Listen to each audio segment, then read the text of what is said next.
Wawasakin ko ang bahayan. Bagong knuckle bearing, wawasakin ko. Para mas matibay. Oh. Sirahin ko to ha.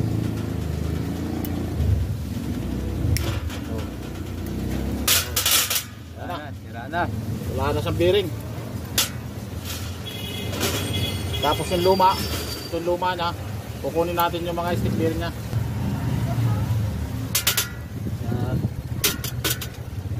Gagawin natin pandagdag. Ganito ang diskarte dyan, oh, para matibay yung center post. Hindi magkakaroon ng kanal yung bahayan niya. Pag linagay nyo siya ng flat bearing, lagyan nyo muna siya ng gara. Tapos sa pagkabit nito, kasi medyo oblong, ano pataas to, maliit yung sa dulo, yung malapad sa ilalim, yung malaki yung may butas. Yung may butas pa. Oo, yan patayo. Yan. Punuin nyo lang yan, paikot.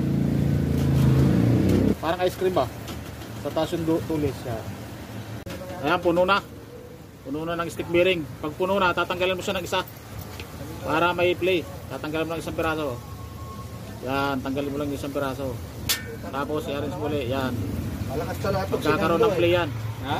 Yan. Bagyo. Tama, no? Kita natin ang tulog. Maganda pa rin yung hawin. Oh. Pero puro knuckle bearing, walang bahayan. Tinanggal yung bahayan sa pangilalim. Wala nang alog. Oh. Lambot ang hawi. Kahit isang kamay lang, oh. Oh. Good sa.